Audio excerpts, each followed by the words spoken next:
दोस्तों आज का ये डिस्कशन काफी शानदार रहने वाला है। स्टार्ट एक छोटे से मैसेज के साथ में करूंगा। एक बच्चे के द्वारा मेल किया गया, उसमें लिख रहा है कि सर जिंदगी जीने में बिल्कुल भी मजा नहीं आ रहा है। ऐसा समझ में नहीं आ रहा है कि जिंदगी से क्या मांगू। ऐसा लग रहा है कि बस जिंदगी ना बिल्कुल खत्म सी हो गई है। ना कुछ काम करने का मन करता है, ना पढ़ने का मन करता है। और सर पूरे दिन नींद आई रहती है, रजाई में पड़ा रहता हूँ। ऐसा लग रहा है कि आने वाले टाइम में जो भी मेरे साथ होने वाला है वो मुझे अभी दिखाई दे रहा है कि मेरी जिंदगी बर्बाद होने वाली है।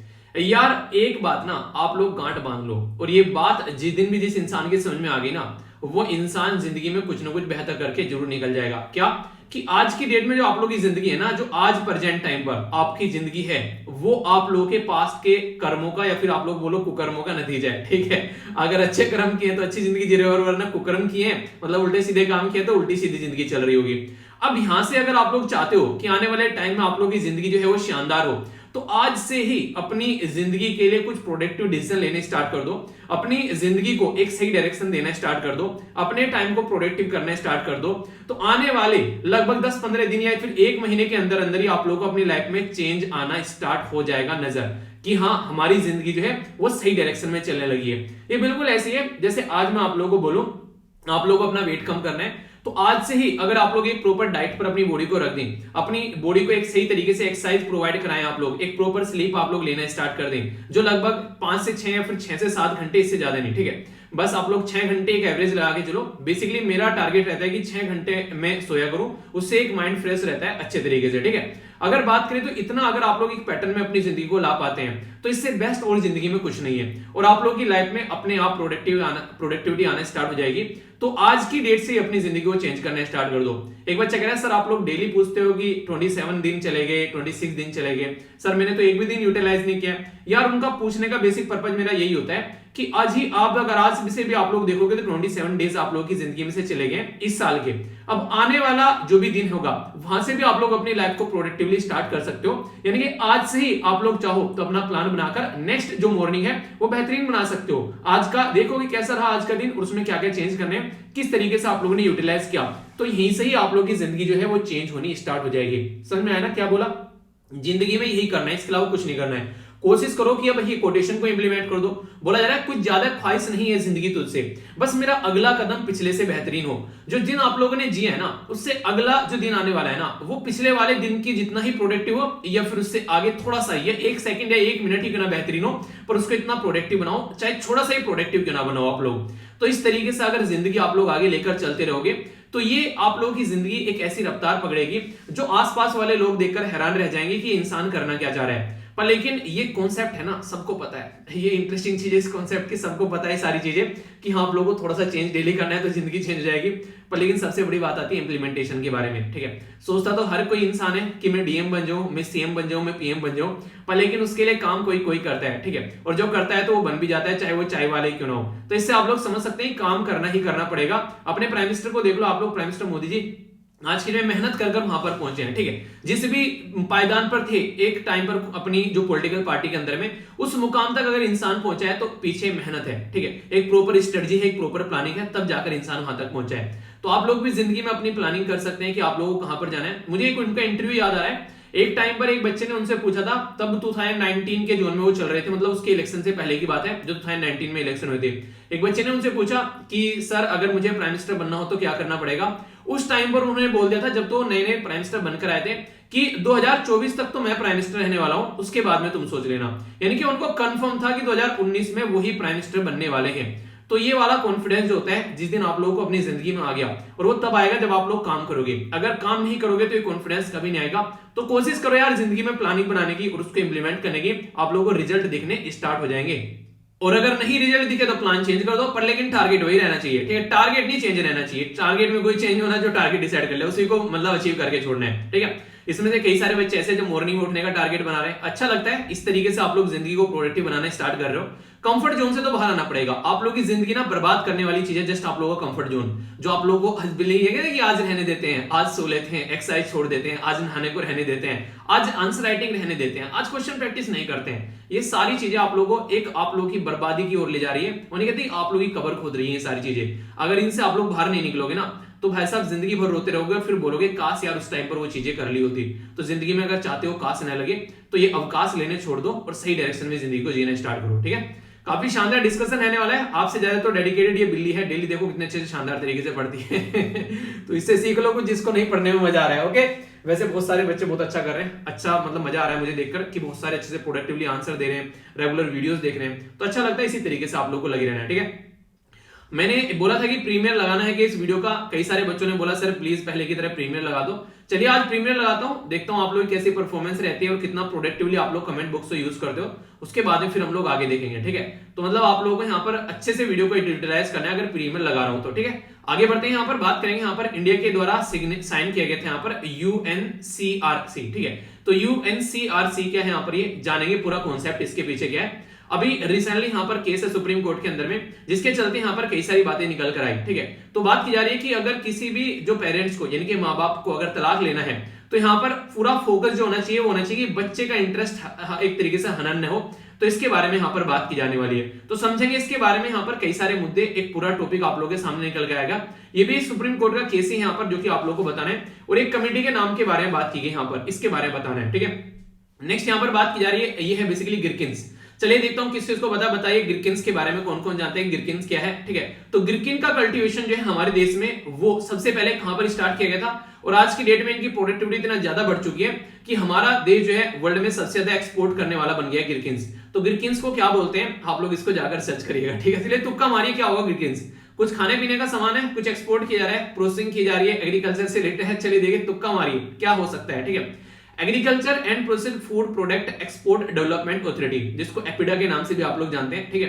तो ये जो अथॉरिटी है किस मिनिस्ट्री के अंडर में आती है, तो यहाँ पर बात की जा रही है एग्रीकल्चर के बारे में। तो आप लोग सोचोगे एग्रीकल्चर के अंदर आएगी क्या, ठीक है। एग्रीकल्चर मिनिस्ट्री के अंडर नहीं आएगी, कंफ्यूजन आना नहीं आप लोग को, इतनी बात बता देता हूँ। कोई और मिनिस्ट्री है, पता होना चाहिए आप लोगों को, क्वेश्चन बन जाते हैं कई बार। National girl child day first time 2008 में ये स्टार्ट किया गया था। कौन सी मिनिस्ट्री के द्वारा यहाँ पर इसको स्टार्ट किया गया ऑर्गेनाइज करना।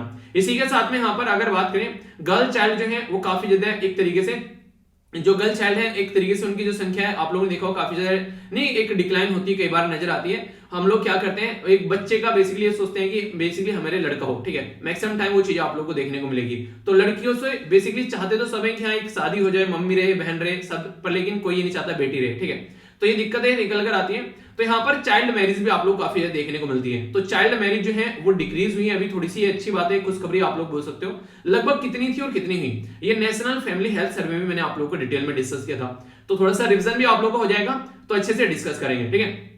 और कल के जो टॉपिक्स पढ़ाए हैं उनका भी वीडियो के एंड में मैं आप लोगों को रिवीजन कराऊंगा, तो उसको वीडियो को आप लोगों को एंड तक देखना है ताकि सारी चीजें जो है वो अच्छे से आप लोग अंडरस्टैंड कर सको, ठीक है। आइए अब आगे बढ़ते हैं, काफी इंपॉर्टेंट आर्टिकल है, थोड़ा सा ध्यान से सुनिएगा। अगर चीजों को आप लोग ध्यान से सुनते हो तो आप लोग उसको समझ पाओगे तो फिर चाहे आप लोगों से कोई इंटरव्यू में क्वेश्चन पूछ ले, चाहे आंसर राइटिंग में पूछ ले, चाहे फिर आप लोगों से कहीं पर भी किसी भी तरीके से टॉपिक को डिस्कस कराना चाहे तो आप लोग डिस्कस कर लोगे।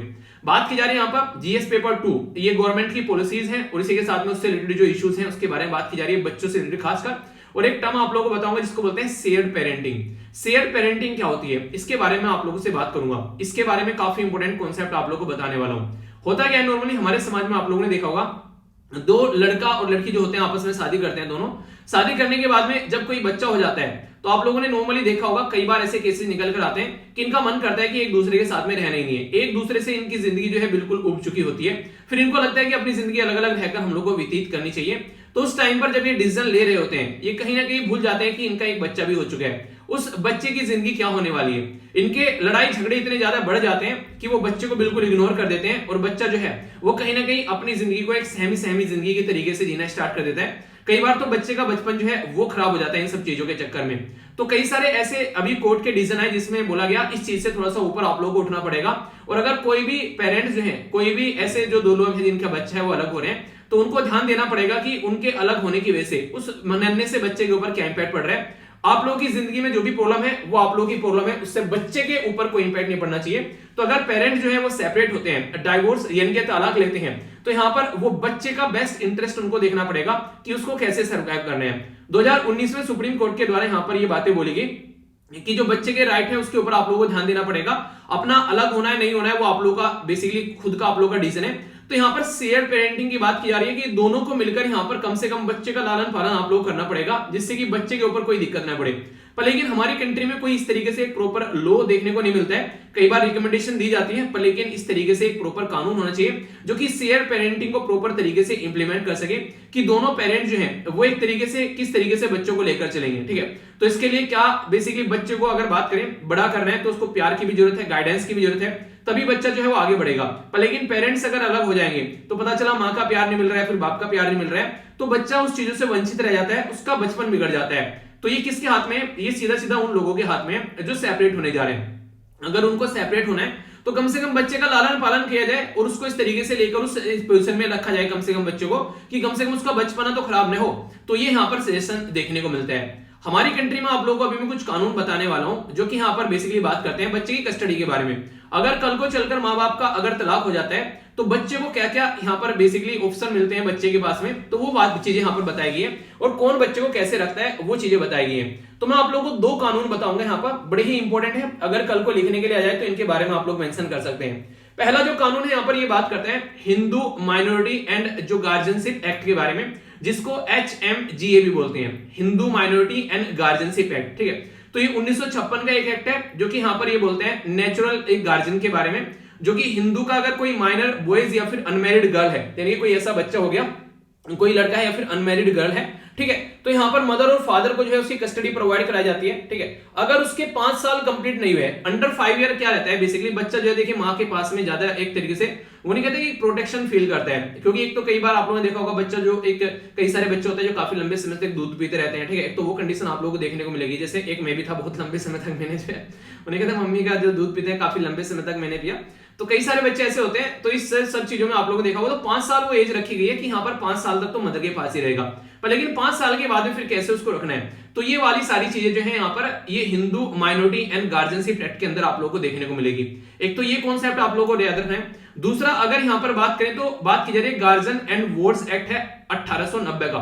तो गार्जियन और जो वार्ड एक्ट है यहाँ पर ये बेसिकली क्या करता है कि किसी को अगर अपॉइंट करना है गार्जियन एज ए बच्चे का, ठीक है, तो ये देखना पड़ेगा कि बच्चों को कैसे यहाँ पर लेकर चलना है और कैसे आगे चलकर बच्चे की जो प्रॉपर्टी वगैरह भी उसको मिलेगी उसका भी ध्यान रखना है आगे। ठीक है, तो यानी कि ऐसा नहीं है कि यहाँ पर बस बच्चे के बारे में सोचना है, उसका लालन पालन उसकी प्रॉपर्टी। तो बोला यह गया है कि कुछ भी हो आप लोगों के बीच में, आप लोगों ने जो भी दिक्कतें झेली हैं जो भी करना है, तो बच्चे की कस्टडी गार्जियनशिप और यहाँ पर एक होता है विजिट करना। मान लीजिए एक पेरेंट के पास में बच्चा रह गया, ठीक है, और दूसरा है विजिट कर सकता है वहां पर, उनकी जो बेसिकली आपस की तामझाम है वो बच्चे के आड़े नहीं आनी चाहिए, वो बच्चा जो है दूसरे पेरेंट से मिल सकता है, तुमको नहीं मिलना है वो तुम्हारी प्रॉब्लम है। ठीक है, तो बात की जा रही है कि best interest of the child shall be of the part, एक तरीके से shall be of the Paramount consideration, यानी कि पैरामाउंट मतलब सर्वोपरि, एक तरीके से बोला गया कि best interest of the child shall be of Paramount consideration, यानी कि बच्चे का जो हित है, बच्चे का जो अधिकार है वो पैरामाउंट होना चाहिए। वो सारी चीजें आप लोगों को सबसे ज्यादा फोकस लेकर चलनी पड़ेगी।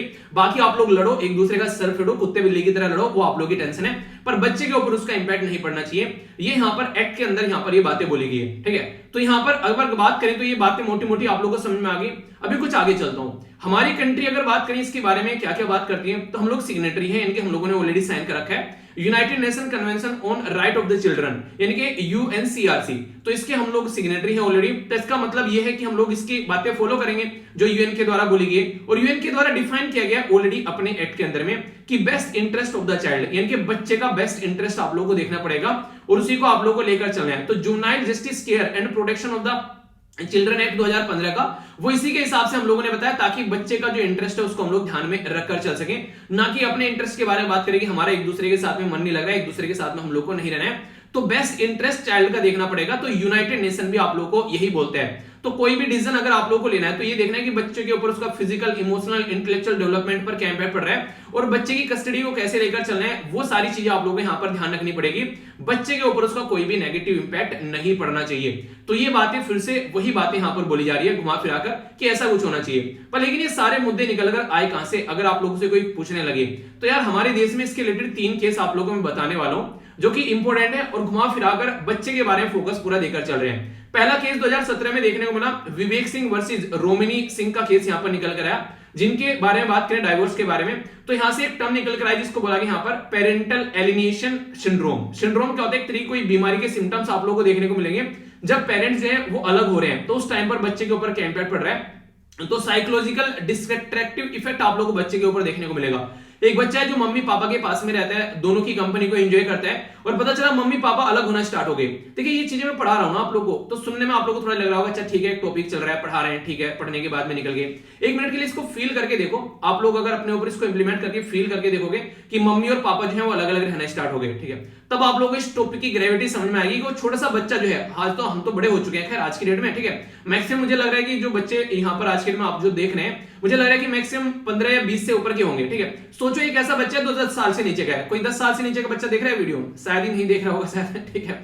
तो अगर कोई नहीं देख रहा है, इस तरीके से सोचिए आप लोग, आज के डेट में अगर हम लोग सोचे कि मम्मी पापा जो है वो अलग हो गए, ठीक है, अब तो मान लीजिए आप लोग बाहर भी रहते हैं, मम्मी पापा घर पर है, जब चाहे कॉल पर बात कर ले दोनों के साथ में, तो आप लोग एक तसल्ली रहती है, दिल को आप लोगों को सुकून मिलता है। पर लेकिन सोचो कि वो अलग अलग रहना स्टार्ट हो गए एक दूसरे से, ठीक है, तो उस टाइम पर आज की डेट में भी आप लोग को इरिटेशन फील होना स्टार्ट हो जाएगी। अब तो आप लोग बड़े हो चुके हैं, तो आज की डेट में भी क्या इंपैक्ट आप लोगों के माइंड में पड़ेगा। तो सोचो एक बच्चे के माइंड पर उसका क्या इंपैक्ट पड़ता है जब बच्चा एक छोटा सा रहता है। तो इसलिए बोला गया कि काफी डिस्ट्रक्शन क्रिएट करता है बच्चे के माइंड में, जो उसका माइंड उस टाइम पर रहता है वो उसको झेलने की कंडीशन में नहीं रहता है, ठीक है। तो ये काफी एक इंपॉर्टेंट मुद्दा है जिसके ऊपर हम लोग को बात करनी चाहिए।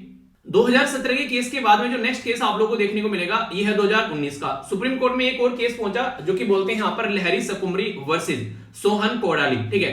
तो इस केस में भी यहाँ पर ये बोला गया कि आप लोग बच्चे को जो है वो इस तरीके से उसके वाइड इंटरेस्ट में, इनके बेस्ट इंटरेस्ट के बारे में उसके सोचेंगे, और आप लोग उसको अकेला नहीं छोड़ सकते, ठीक है। तो लव और केयर उसको मिलनी चाहिए जो कि प्राइमरी रिक्वायरमेंट है उस बच्चे की, तो वो आप लोगों को ध्यान रखनी पड़ेगी। यानी कि अगर आप लोगों को अलग होना है, जैसे मानिए शादी होगी, बच्चा नहीं हुआ, उसके बाद में तो आप लोग जहां पर जाकर कुएं में गिरना है गिर जाओ दोनों, किसी को कोई फर्क नहीं पड़ रहा है, ठीक है। वो आप लोगों की लाइफ है, नहीं रहना है रहो, और रहना है तो रहो, नहीं रहना है मत रहो, वो आप लोगों की लाइफ है, उसमें कोई दिक्कत नहीं है। पर लेकिन अगर बच्चा हो चुका है तो फिर बच्चे के बारे में आप लोगों को सोचना पड़ेगा, क्योंकि पैदा करते टाइम आप लोगों ने नॉर्मली कि हाँ ठीक है बच्चा पैदा कर दिया सोसाइटी को दिखाने के लिए, ठीक है, पर लेकिन रियलिटी में आप लोगों की रेस्पॉन्सिबिलिटी बन चुका है वो बच्चा अब, ठीक है, क्योंकि आप लोगों ने पैदा किया, उसको जिंदगी जो दुनिया दी है आप लोगों ने, तो आप लोगों ने दी है, तो ये अब आप लोगों की रेस्पॉन्सिबिलिटी है कि उस बच्चे को आगे लेकर कैसे चलना है। अगर वो बच्चे की जिंदगी बिगड़ेगी तो सोसाइटी के ऊपर उसका बहुत ज्यादा इंपैक्ट पड़ेगा। 2017 के बाद 2019 में केस है, इसके बाद में 2022 में भी केस देखने को मिला जिसको बोलते हैं यहाँ पर वसुधा सेठी वर्सेस किरण वी भास्कर, एक केस यहाँ पर ये निकल कर आया। तो इसमें बोला गया कि welfare of the children must get precedence over the parents right, यानी कि उनके जो अधिकार हैं कि हम एक दूसरे के साथ में नहीं रह सकते, हम एक दूसरे के साथ में बिल्कुल भी एग्जिस्ट नहीं करेंगे, हमको बिल्कुल अलग रहना है, नहीं भाई साहब ऐसी कोई बात ही नहीं है। इससे ज्यादा प्रेफरेंस दे देना कि बच्चा कहां पर रहेगा, तो बच्चे के प्रेफरेंस यहां पर रहेगा, ना कि मां बाप का प्रेफरेंस रहेगा, क्योंकि आप लोगों की चॉइस थी, आप लोगों ने शादी कर ली, ये बच्चा पैदा करने भी आप लोगों की चॉइस थी, किसी ने आप लोगों को प्रेशर नहीं डाला, पर अब ये बच्चा इस जिंदगी में आ गया तो अब ये आप लोगों की रेस्पॉन्सिबिलिटी बन गया है, अब ये यहां पर आप लोगों के साथ में रहेगा, और वो भी अपनी लव और केयर इसको यहां पर मिलती रहनी चाहिए। तो ये बातें यहां पर इस केस के साथ में बोली गई।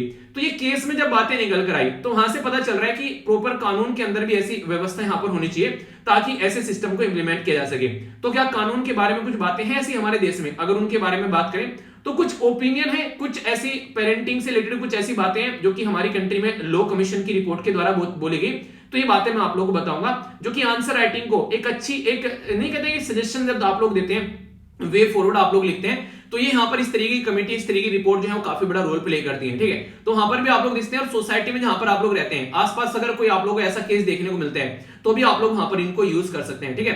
बात की जा रही है लॉ कमीशन ऑफ रिपोर्ट, अगर बात करें लॉ कमीशन ऑफ इंडिया की रिपोर्ट थी 2015 की, उसके द्वारा बात की गई गार्जियनशिप और कस्टडी लॉ के बारे में। तो रिकमेंड किया गया यहाँ पर कस्टडी या फिर शेयर पेरेंटिंग के बारे में, इसके द्वारा बातें की गई कि ऐसा कुछ होना चाहिए कि मिलकर दोनों यहाँ पर उस बच्चे को लालन पालन कर सके, भले ही वो डाइवोर्स ले चुके हैं पर फिर भी वो बच्चे का लालन पालन मिलकर कर सके, तो इसके बारे में बात की गई, ठीक है। तो डिसएग्री हुआ with the idea of single, जो यहाँ पर सिंगुलर जो चाइल्ड कस्टडी, यानी कि पता चला माँ को बच्चे का कस्टडी दे दी या फिर बाप को बच्चे की कस्टडी दे दी, नहीं भाई साहब बच्चे को माँ की भी जरूरत है और बाप की भी जरूरत है, तो बच्चे को दोनों का प्यार मिलना चाहिए, यहाँ पर ये बात बोली गई। तो इसने डिसएग्री किया कि यहाँ पर सिंगल पेरेंटिंग होनी चाहिए, तुमको डाइवोर्स लिया, तुम डाइवोर्स लिया, चलो समझ में आता है, ठीक है, पर लेकिन बच्चे को ऐसा नहीं कि एक को उठा के पकड़ा दिया कि तो बाप के पास रहेगा तो माँ के पास रहेगा, नहीं, बच्चे को उस तरीके से रखो कि बच्चा जो है दोनों की लाइफ को एंजॉय कर सके, माँ की याद है तो माँ के पास में जाए और बाप की याद है तो बाप के पास में जाए। तो इसके चलते उसने बोला कि इसमें अमेंडमेंट किया जाए, यहाँ पर जो हमारी कंट्री में जो दो कानून है जिसके बारे में मैंने बताया, एक को बोलते हैं हिंदू जो minority and the guardianship act, और दूसरा क्या है यहाँ पर,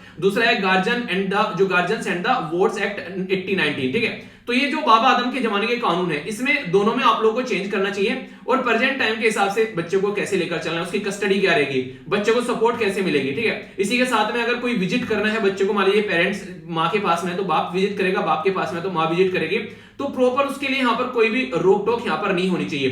तो इस तरीके से कानून हमारे देश में आना चाहिए। खुद लॉ कमीशन की रिपोर्ट 2015 में आई, उसमें ये बातें बोली गई है। रिपोर्ट अगर बात करें 263 ऑफ इंडियन, जो बात करें यहां पर लॉ कमीशन ऑफ इंडिया, तो इसने टाइटल भी दिया यहां पर कि the protection of the child, एक तरीके से inter country removal and the जो अटेंशन बिल है 2016, उसमें रिकमेंड भी यहां पर किया गया कि best interest of the child related to custody as per the UNCRC, यानी कि जो यूएनसीआरसी के बारे में आप लोगों को बताया था कि हम लोगों ने उसको साइन भी कर रखा है, जिसको बोलते हैं United nation convention on right of the child, तो इसको हम लोगों ने साइन कर रखा है, तो उसके हिसाब से हम लोग को करना पड़ेगा। तो इसके बेस पर एक कमेटी भी बनाई गई फिर यहां पर, जिसको बोला गया यहां पर बिंदल कमेटी, BINDL। तो जस्टिस बिंदल कमेटी की रिपोर्ट के द्वारा भी जब सबमिट की गई 2008 में एक कमेटी आई और इसने भी बोला कि best interest of the child, सबने यहां पर best interest of the child बोला है और उसी को पैरामाउंट यानी कि उसी को सर्वोपरि माना है, उसी को सबसे ज्यादा इंपॉर्टेंस देनी है जब भी कोई काम आप लोग करना है, और यही बातें यहां पर यूएनसीआरसी बोलता है।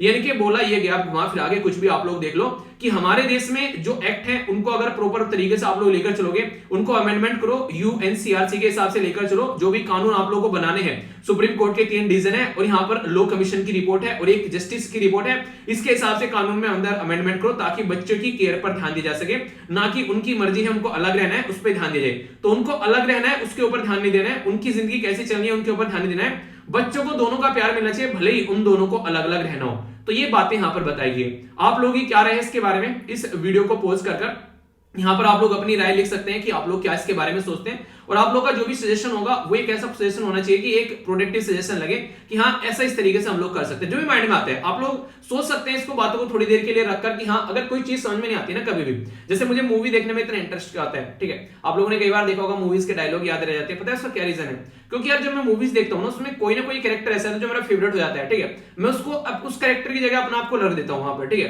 कि मतलब मैं होता है यहाँ पर, तो मतलब अपने आसपास में कुछ ऐसा माहौल होता है तो क्या किया जाता। सेम कंडीशन आप लोग कर सकते हैं जब आप लोग हिस्ट्री पढ़ते हैं, ठीक है, या फिर कोई भी सब्जेक्ट जहां पर भी आप लोग अपने आप को पुट कर सकते हैं, मतलब उस तरीके से, तो वहां पर आप लोग यूज कर सकते हैं। अब केमिस्ट्री में तो मैं बोलूंगा नहीं ये रिएक्शन हो रही है आप लोग बोलो कि सर केमिस्ट्री में कैसे बात करें, तो देखो ये सारी चीजें कुछ लिमिटेशन है वो एक अलग बात है, पर लेकिन जहां पर भी आप लोग जो है उसको यूज कर सकते हैं, ठीक है। तो इसमें आप लोग देखिए कैसे आप लोग यहाँ पर इसको रियलाइज करेंगे और आप लोग इसके बारे में क्या सोचते हैं, ठीक है। तो बेसिक इन्फॉर्मेशन है, आई होप कि आप लोग के माइंड में इसको लेकर क्लैरिटी आई होगी। ओके आगे बढ़ते हैं। जीएस पेपर 3 एग्रीकल्चर और यहां पर जो फूड सिक्योरिटी या फिर एग्रीकल्चर मार्केटिंग के बारे में बात करें तो ऐसे टॉपिक आप लोगों के लिए इंपॉर्टेंट हो जाते हैं। फूड जो है खासकर उसमें जब बात करते हैं खीरा, जब आप लोग खीरा सलाद में खाते हैं तो काफी इंपॉर्टेंट माना जाता है और माना जाता है कि खीरा जो है इंसान को नॉर्मली सलाद में खाते रहना चाहिए। उसी के बारे में बात करेंगे यहाँ पर, इसको ग्रिकिन्स का नाम दिया गया है, GHERKINS। ककम्बर आप लोगों ने नॉर्मली कुकुम्बर सुना होगा, अभी यहाँ पर इसको ग्रिकिन्स बोलेंगे यहाँ पर। तो ये यहाँ पर बोला गया दोनों एक ही प्रजाति के टाइप के प्राणी आप लोगों को देखने को मिलेंगे। हल्का सा यहाँ पर बेसिकली डिफरेंस दिखाया गया कि यहाँ पर इसको आराम से अचार वगैरह डाला जा सकता है, जो ये वाली कैटेगरी है, ठीक है। तो उसकी यहाँ पर अभी हमारी कंट्री में जो व्यापार हुआ है, जो एक्सपोर्ट हुआ है, वो दुनिया में सबसे ज्यादा एक्सपोर्ट करने वाले हम लोग बन गए। ये अभी रिपोर्ट निकल कर आई अप्रैल से लेकर अक्टूबर के महीने के 2020-21 के लिए लगभग 114 मिलियन यूएस डॉलर का एक्सपोर्ट व्यापार हम लोगों ने किया है यहाँ पर। ये तो बहुत बड़ी बात है कि खीरे का सबसे बड़ा व्यापार करने वाला देश हो गया हमारा देश। आप लोग इसको वैसे मत देखिए कि हम लोगों ने एक्सपोर्ट किया है, इसको वैसे देखिए कि जो किसान यहाँ पर ये खीरा उगा रहे होंगे, कितने सारे किसानों को यहाँ पर एक अच्छी खासी इनकम जनरेट हुई होगी, जिसके चलते उनकी जिंदगी जो है वो एक सही डायरेक्शन में चलनी स्टार्ट हो गई होगी। तो इस तरीके से आप लोग समझ सकते हैं, ठीक है। तो ये सारी चीजें आप लोग समझिएगा, तभी आप लोग चीजों को अच्छे से अंडरस्टैंड कर पाएंगे। और हाँ, आगे बढ़ने से पहले फीडबैक जरूर दे दिया करो वीडियो का, जैसा भी आप लोगों को लगता है, अच्छी लगती है फिर बुरी लगती है तो उसको आप लोग लाइक कर कमेंट कर बता सकते हो, और ज्यादा अच्छी लग गई, दिल को टच कर गई तो दूसरों तक ये वीडियो पहुंचा भी सकते हो, ठीक है। तो ये कुछ ऐसी चीजें हैं जो आप लोग करोगे तो यूट्यूब को पता चलेगा ये वीडियो कैसी है, और फिर वो इसको आगे रिकमेंड करना स्टार्ट कर देता है, ठीक है। तो ये बेसिकली कुछ ऐसी चीजें हैं जो कि करनी चाहिए आप लोगों को, क्योंकि ये बेसिकली रिक्वायरमेंट है इसकी यूट्यूब की कि हाँ इससे पता चलेगा कि वीडियो कैसी है, ठीक है। आगे चलते हैं। एपीडा जो बोलते हैं agriculture and processed food and product export जो डेवलपमेंट ऑथोरिटी है, अगर उसके बारे में मैं आप लोगों से बात करूं तो ये एक ऐसी ऑथोरिटी है जो कि यहाँ पर कैसे हमारी कंट्री में क्वालिटी को मेंटेन रखना है, जैसे ग्रिकिन्स की क्वालिटी मेंटेन है। वरना दुनिया में अगर जिस कंट्री में हम लोग एक्सपोर्ट कर रहे हैं, नॉर्मली इंडिया का सामान वो खाना और खरीदना पसंद नहीं करते हैं। कई बार आप लोगों ने देखा होगा, नहीं हमारी कंट्री से कुछ जा रहा है कि नहीं लो क्वालिटी का है, अच्छा भाई साहब तुम्हारी क्वालिटी कुछ ज्यादा अच्छी है, हमारे लो क्वालिटी के प्रोडक्ट है, ठीक है। तो ऐसे थोड़ी ना है। तो ये सारी चीजें आप लोगों को नॉर्मली देखने को मिलेगी। तो प्रोडक्ट को किस तरीके से लेकर चलना है इंटरनेशनल मार्केट में, फूड सेफ्टी को कैसे मैनेज हम लोगों को कर रहे हैं, प्रोसेसिंग यूनिट कैसी होनी चाहिए, ताकि ये जो लोग हैं जिनको लगता है कि हमारा प्रोडक्ट अच्छी क्वालिटी का नहीं है, उनको अच्छी क्वालिटी का लगने लगे और हमारी कंट्री के किसानों को फायदा हो जाए जो इतनी मेहनत कर इसको उगाते हैं। कुछ बातें बताऊंगा जो ग्रिकिन्स है यहाँ पर, ये टर्म जो है वो रेफर की जाती है एक तरीके से यहाँ पर, जो एक ये आप लोगों को पिक्चर देखने को मिलेगी यहाँ पर इस तरीके से। जब मैंने सर्च किया यहाँ पर एक तरीके से, यहाँ पर सवोरी एक तरीके से यहाँ पर ये पिकल्ड ककम्बर के बारे में, तो यहाँ पर ये दिखाया गया कि एक तरीके से नहीं अचार डालकर उसको बेसिकली इकट्ठा कर देते हैं एक तरीके से, ठीक है। तो इसके लिए नॉर्मली यूज की जाती है, ठीक है। तो ये काफी ज्यादा लार्ज स्केल पर एक्सपोर्ट किया गया और हमारे देश में यहाँ पर ये प्रोडक्ट जो इस तरीके से काम करना स्टार्ट किया 1990s में यहाँ पर कर्नाटक के अंदर सबसे पहले यहाँ पर ये प्रोडक्ट यूज किया गया और फिर हम लोगों ने साउथ इंडिया में यहाँ पर तमिलनाडु और आंध्र प्रदेश के अंदर काफी लार्ज स्केल पर इसकी खेती स्टार्ट कर दी। आप लोग बोलोगे यार साउथ इंडिया में क्या है ऐसा कि यहाँ पर खेती वहीं पर ही की जा रही है, इसको नॉर्थ इंडिया में क्यों नहीं लाया जा रहा है ये जो प्रोडक्ट है ढंग से। ये इसका रीजन यहाँ पर ये है कि आज की डेट में जो आइडियल सोइल कंडीशन है, जो टेम्परेचर है, वो आप लोगों को साउथ इंडिया में देखने को मिलेगा। इसके लिए जैसी सोइल चाहिए वो यहाँ पर साउथ इंडिया में है और जो टेम्परेचर चाहिए 15 से लेकर 35 के बीच का, वो आप लोगों को देखने को मिलेगा, जहां पर बेस्ट एक माहौल मिल जाता है उनको उगाने के लिए। तो ये आप लोगों को यहाँ पर देखने को मिलेगा, ठीक है। नॉर्मली अगर बात करें तो आप लोगों ने सिरका खाया, सिरका जिसको विनेगर बोलते हैं नॉर्मली, ठीक है। विनेगर आप लोगों ने देखा होगा, सिरका बोलते हैं इसको हिंदी में। उसमें नॉर्मली मिर्च डालकर खाते हैं, ठीक है। इसी के साथ में आप लोगों ने देखा होगा मूली डालकर खाते हैं। इसी में क्या करते हैं कई बार, क्या क्या डाल लेते हैं, और मिर्च और मूली तो मैंने देखा, और भी कुछ डाल लेते हैं क्या, प्याज वगैरह भी डाल लेते हैं, सिरके की प्याज जाती है, हालांकि वो एप्पल साइडर विनेगर हो जाता है, टेस्टी लगते हैं। कई बार आप लोग रेस्टोरेंट में खाना खाने जाते हैं ना, जो प्याज मिलती है जो रेड रेड सी हो रखी रहती है, मतलब किसी पानी में भीगी हुई, तो एप्पल साइडर विनेगर रहते हैं। नॉर्मली जो गन्ने के रस का मिलता है उसमें आप लोगों ने कई बार मूली वगैरह देखी हुई, उसको भिगो देते हैं, मिर्च वगैरह देखी होंगी, तो ये एक अलग टेस्ट बनाती है। पर लेकिन टेस्ट अपनी जगह, ये पेट के लिए काफी अच्छा होता है, आप लोगों का जो हाजमा होता है वो अच्छा बनाए रखता है, यानी कि पेट में नॉर्मली गड़बड़ी नहीं होने देता है, ठीक है। तो यहाँ पर ये काफी, ये हेल्थ के लिए काफी इंपोर्टेंट माना जा रहा है आज की डेट में, ओके। अगर बात करें 15% के करीब जो प्रोडक्शन है यहाँ पर वर्ल्ड की, यहाँ पर गिरकिंस की, ठीक है, वो रिक्वायरमेंट इंडिया से आती है। सोचो दुनिया में जो बाकी की है 85% दुनिया के हाथ में, और अकेला इंडिया जो है 15% यहाँ पर दे रहा है, ठीक है। तो इससे आप लोग समझ में आएगा कितना बड़ा रिक्वायरमेंट हमारी कंट्री यहाँ पर पूरी कर रही है। तो दुनिया में सबसे ज्यादा एक्सपोर्ट करने वाला हमारा देश हो गया, और अभी हमारे देश ने लगभग 20 ऐसे देश है जहां पर हम लोगों ने इसको एक्सपोर्ट किया। आप लोग बोलोगे कौन कौन से है वो देश, पता तो होना चाहिए कौन हमारा खीरा खा रहे हैं आज की डेट में। अमेरिका है यहाँ पर, नॉर्थ अमेरिका खासकर पूरा हो जाएगा, ठीक है। यूरोपियन कंट्री होगी, ओशियाना कंट्री होगी, USA, France, Germany, Australia, Spain, south Korea, Canada, Japan, Belgium, Russia, China, Sri Lanka, देखो चाइना भी खीरा खा रहा है हमारा, ठीक है। श्रीलंका और इजराइल, तो ये कंट्री आप लोगों को देखने को मिलेगी। इंटरेस्टिंग चीज तो ये है कि कई बार आप लोगों ने देखा होगा पाकिस्तान भी हमारे प्रोडक्ट यूज करता है, पर लेकिन इसमें और इंटरेस्टिंग बात कैसी है, वो ये है कि डायरेक्टली हमसे एक्सपोर्ट नहीं लेता वो, पहले वो प्रोडक्ट जाएगा कहां पर, वो जाएगा यूएई यानी कि यूनाइटेड अरब एमिरेट्स, ठीक है। तो फिर वहां से वो प्रोडक्ट जाएगा पाकिस्तान के अंदर में, ठीक है। तो नहीं कहते वाया वहां से होकर जा रहे हैं, ठीक है। तो इस तरीके देखने में वो गाना नहीं कि वाया आगरा, ठीक है, तो यानी कि आगरा से होता हुआ जा रहे हैं यहाँ पर ये। तो इस तरीके से ये यहाँ पर जाता है, जब अगर इंडिया से जाएगा तो ये वाया कहां से जाएगा, वाया यूएई जाएगा, तब जाकर पाकिस्तान में पहुंचेगा। तो ये यहाँ पर आप लोगों को देखने को मिलते हैं। तो इसी तरीके से हमारा व्यापार चलता है आज के डेट में। उन्हें घर में देखा होगा आप लोगों ने नॉर्मली, जैसे कि पहले, हालांकि आज की डेट में तो कम देखने को मिलता है, उन्हें घर में जैसे बड़े होते थे तो जो औरतें थी उनसे घूंघट निकाला करती थी, ठीक है। तो उसमें क्या होता था कि हाँ कि नहीं अपने पापा को बोल देना, अपने ताऊ जी को बोल देना, दादाजी को बोल देना, बच्चों को मीडियम यूज कर लेते थे, बच्चों को अपने दादाजी से बोल देना ये लेते आएंगे बाहर से आएंगे, तो ठीक है। तो वो वाया हो जाता था कि वाया बच्चे से होती हुई वो बात वहां पे जा रही है, भले वो बराबर में खड़ा हो, पर लेकिन डायरेक्ट नहीं बोला जाएगा। तो यही है कि इंडिया और पाकिस्तान बिल्कुल पड़ोस में, पर लेकिन डायरेक्ट नहीं बोलेंगे, वाया वहां से होता हुआ चीजें आएंगी। चलिए जो भी है अच्छा है, चलता रहना चाहिए काम। अगर बात करें सबसे इंपॉर्टेंट कॉन्सेप्ट जो आप लोगों से पूछा जा सकता है वो है कॉन्ट्रैक्ट फार्मिंग। कॉन्ट्रैक्ट फार्मिंग क्या होती है, जैसे मान लीजिए मैं एक किसान हूं, अब मैं किसान हूं, मेरे पास में 20 बीघे जमीन है। अब उस 20 बीघे जमीन के अंदर में मान लीजिए मुझको क्या करना है, मुझको खेती करनी है। एक कंपनी आई मेरे पास में और वो बोली कि आपकी जो 20 बीघे जमीन है इसके अंदर में आप लोग को गन्ने उगाने हैं, ठीक है। और ये जो गन्ना आप लोग उगाएंगे ना, इस गन्ने में कौन सा बीज आप लोग को यूज करना है, वो बीज हम लोग प्रोवाइड कराएंगे, यानी कि सीड जो होगा गन्ने को उगाने के लिए वो बीज हम लोग देंगे, और वही गन्ना आप लोग को उगाना है। और फिर वो गन्ने का पूरा जो माल है वो आपको हमको ही बेचना है, किसी और को नहीं बेचना है। और इसका प्राइस जो है वो ये होगा, आज ही हम लोग डिसाइड कर देते हैं, ठीक है। यानी कि 500 रुपए क्विंटल आप लोगों को यहाँ पर ये देना है और हम ही लेंगे, कहीं पर और कहीं नहीं बेचना है। तो इससे क्या फायदा होता है, किसान एक तरीके से चिंता मुक्त हो जाता है कि कल को क्या दिक्कत हो सकती है, ठीक है। एक तरीके से कंपनी को साथ में भी कंपनी को प्रोडक्ट मिलने के चांसेस हो जाता है कि हाँ भाई साहब हमको पूरा प्रोडक्ट मिलेगा, ऐसा इधर उधर मुंह नहीं मारना पड़ेगा। तो दोनों सिक्योर हो जाते हैं और प्रॉपर प्राइसिंग भी हो जाती है यहाँ पर। और कल को चलकर अगर फसल बेकार हो जाए तो उसके बारे में कुछ टर्म्स एंड कंडीशन यहाँ पर रख लेते हैं, ठीक है। तो ये पूरा माहौल आप लोगों को देखने को मिलेगा। तो फाइनल जो प्रोडक्ट है यहाँ पर वो एक अच्छी क्वालिटी का निकल कर आएगा, क्योंकि वहां पर उस कंपनी ने अपनी गाइडेंस में उस प्रोडक्ट को उगाया है यहाँ पर किसान को प्रॉपर बीज देकर और प्रॉपर जो भी रिक्वायरमेंट होती है उसकी वो कर, ठीक है। तो इसके चलते यहाँ पर एक तरीके से प्रोडक्टिविटी भी बढ़ जाती है किसानों की और उनकी फसल भी अच्छी चली जाती है और इंटरनेशनल मार्केट में अच्छी बात है कि हमारा प्रोडक्ट जो है वो अच्छी क्वालिटी का निकल के आता है। और इससे भी शानदार बात यहाँ पर ये, जब इस तरीके से कोई काम चलता है तो जो गांव वाले एरिया में इंप्लॉयमेंट यानी कि जॉब की रेट और ज्यादा हो जाती है। तो ये ऐसे तरीके हैं जिनको हम लोग इंप्लीमेंट करके अपने गांव वाले एरिया को अच्छे लेवल पर लेकर चल सकते हैं, ठीक है। तो ये तो था पूरा आर्टिकल एग्रीकल्चर के बारे में। अगर बात करें, एग्रीकल्चर में भी बिजनेस खोजे जा सकते हैं आज के डेट में अगर ढंग से कोई सोचे इसके बारे में, ठीक है।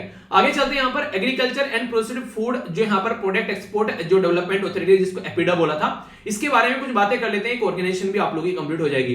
ये यहाँ पर एक ऐसी अथॉरिटी हमारी कंट्री में जो कि एक स्टैट्यूटरी बॉडी है। स्टैट्यूटरी बॉडी का मतलब क्या होता है, जब पार्लियामेंट में किसी को पास कर लॉ हम लोग बनाते हैं तो उसको स्टैट्यूटरी बॉडी बोलते हैं। और इंटरेस्टिंग चीज यहाँ पर यह कि आप लोगों को ऑप्शन देगा कि बताइए किसके अंडर में आती है, कि मिनिस्ट्री ऑफ एग्रीकल्चर के अंडर में आते हैं, मिनिस्ट्री ऑफ होम के अंडर में आते हैं, मिनिस्ट्री ऑफ जो फाइनेंस के अंडर में आते हैं, मिनिस्ट्री ऑफ जो बाद में बोलेगा कि कॉमर्स एंड इंडस्ट्री के अंडर में आती है। तो यहां से आप लोगों को थोड़ा सा वो क्या कर सकता है, आप लोगों को चकमा देकर निकल जाएगा, ठीक है, एग्जामिनर। और आप लोग बोलेंगे यार ये कहां से आ गया, क्योंकि व्यापार के बारे में बात करिए तो यहाँ पर ये वाली मिनिस्ट्री आप लोगों को देखने को मिलेगी। तो एक्सपोर्ट को कैसे लेकर चलना है उसके बारे में यहाँ पर ये माहौल बनाती है, चाहे फ्रूट वेजिटेबल मीट प्रोडक्ट जो भी है उनको किस तरीके से लेकर चलें। और हमारी कंट्री में जो खासकर मॉनिटर करता है इंपोर्ट ऑफ द शुगर, अगर कल को शुगर यानी कि चीनी वगैरह का जो इंपोर्ट किया है उसको भी मॉनिटर करने का काम यहाँ पर यही करता है, ठीक है। तो ये इंपोर्टेंट बॉडी है जिसके बारे में आप लोगों को पता होना चाहिए, ठीक है। आई होप की माइंड में क्लैरिटी आई होगी। कंफ्यूजन हो तो मैं हूं ना, टेंशन काहे को लेने का, बताइएगा, कंफ्यूजन दूर कर दिया जाएगा, ठीक है। आगे चलते हैं नेक्स्ट इंपोर्टेंट न्यूज की ओर। हमारा पड़ोसी देश जब भी कहीं किसी फोरम में जाता है तो सबसे पहले जाकर ये बोलता है कि इंडिया जो है वो यहाँ पर बड़ी ही गंदी गंदी हरकतें कर रहा है और यहाँ पर आर्टिकल 370 हटा दिया, यहाँ पर लोगों को लेकर बेसिकली इंडिपेंडेंट तरीके से काम नहीं करने दे रहा है। तो पाकिस्तान कई बार आप लोगों को ये बातें बोलता हुआ पाया जाता है, पर लेकिन आप लोगों ने एक कहावत सुनी होगी कि भाई साहब पहले अपने गिरेबान में झांको, ठीक है, तब जाकर हम लोग को बोलना। तो ऐसे इश्यूज यहाँ पर निकल कर आते हैं। ये है सिक्योरिटी के इश्यूज के बारे में बात करेंगे। क्यों न्यूज में, क्योंकि काउंटर टेररिज्म कॉन्फ्रेंस अभी देखने को मिली जिसके बारे में हम लोग बात करने वाले हैं। अभी हुआ क्या, बेसिकली मैं आप लोगों को पूरी राम कथा यहां पर सुनाता हूं जिससे आप लोग टॉपिक को अच्छे से अंडरस्टैंड कर पाएंगे। रिसेंटली अभी इंटरनेशनल काउंटर टेररिज्म कॉन्फ्रेंस 2022 हुई। ये ऑर्गेनाइज कराई गई ग्लोबल काउंटर टेररिज्म काउंसिल के द्वारा। ये एक ऐसा थिंक टैंक है। थिंक टैंक क्या होता है, ये ऐसा होता है जो चीजों को सोचता है। जैसे नीति आयोग को आप लोग बोलते हैं ना, क्या बोलते हैं, नीति आयोग जो है वो थिंक टैंक है, यानी कि वो सोचेगा, सोच कर आप लोगों को बताएगा। तो बोलेगा कि चीजों को सोचना है और समझना है, तो समझ समझकर समझ को समझो। समझ समझना भी एक समझ है, समझ समझकर भी जो ना समझे मेरी समझ में वो ना समझ है। तो ये सारा जो थिंक टैंक का काम होता है वो सारी ऐसी समझ समझ की बातें करता है और फिर चीजों को समझाने की कोशिश करता है, फिर बोलता है अगर नहीं समझ रहे हो तो मेरी समझ में, आप ना समझो। तो कहने का मतलब यहाँ पर यह है कि ये सारी चीजों को एक प्रॉपर वे में लेकर चलने की कोशिश करता है ताकि टेररिज्म जैसी हरकतें, देश से आतंकवाद की हरकतें न देखने को मिले, ऑल ओवर वर्ल्ड में उनको कम किया जा सके। और ऐसा तो है नहीं यहाँ पर ये बातें कर रहे हैं, इसमें तो हमारे ब्रिक भाई बहन भी मिल चुके हैं। ब्रिक वाले ऑलरेडी बात कर चुके हैं इसके बारे में, एक दूसरे के सर में ईंटें मार चुके हैं, ब्रिक यानी कि ब्रिक्स, ठीक है। तो इनके द्वारा भी यहाँ पर brick counter terrorism action plan लेकर आया गया था। अभी जब 13th मीटिंग यहाँ पर देखने को मिली। आप लोगों को ये बताना है 2021 में जो ब्रिक की चेयरमैनशिप है वो किसके पास थी। ये इंटरेस्टिंग क्वेश्चन आप लोगों के लिए, आई होप कि आप लोग इसको अच्छे से आंसर दोगे। तब तक मैं आप लोगों को आगे लेकर चलता हूं। देखिए हमारे देश में अगर आप लोगों को आज की डेट में बात करें टेररिज्म के बारे में, हमारा देश ये बोल रहा है कि आप लोग टेररिज्म को डिफाइन करते हो, कई बार टेररिज्म को लेबल आप लोग दे देते हो। अच्छा ये गुड टेररिज्म है, ये बैड टेररिज्म है, ये एक्सट्रीमिज्म वाला टेररिज्म है, ये अच्छे वाला टेररिज्म है, ये लेफ्ट वाला टेररिज्म है, ये राइट वाला टेररिज्म है। कह रहा यार इससे थोड़ा ऊपर उठ जाओ भाई साहब, ये गंदी हरकतें करनी छोड़ दो। टेररिस्ट जो होते हैं वो टेररिस्ट होते हैं, उनका कोई दीनो धर्म नहीं होता है, वो किसी रिलीजन से नहीं होते हैं, वो किसी कास्ट से नहीं होते हैं, वो बिल्कुल एक तरीके से दरिंदगी फैलाने वाले इंसान होते हैं, ठीक है। तो यहाँ पर एक तरीके से जो खतरा होता है वो आप लोगों को हर एक इंसान को देखने को मिलेगा। तो यूएन के जो मेंबर हैं उनको ये बोला गया कि ग्लोबल काउंटर टेररिज्म स्ट्रेटजी में ये जो आप लोग इस तरीके से करते हैं ना कि यहाँ पर ये वाला टेररिज्म है वो वाला टेररिज्म है, उससे ऊपर उठ जाओ। ग्लोबल काउंटर जो टेररिज्म स्ट्रेटजी है वो सीधी सीधी ये बोलती है कि all it's form of and the manifestation, जो कि यहाँ पर आज के में देखने को मिलता है, तो सबको कंडेम करना है जो टेररिस्ट का एक्ट होता है, जो आतंकवाद की हरकतें होती है।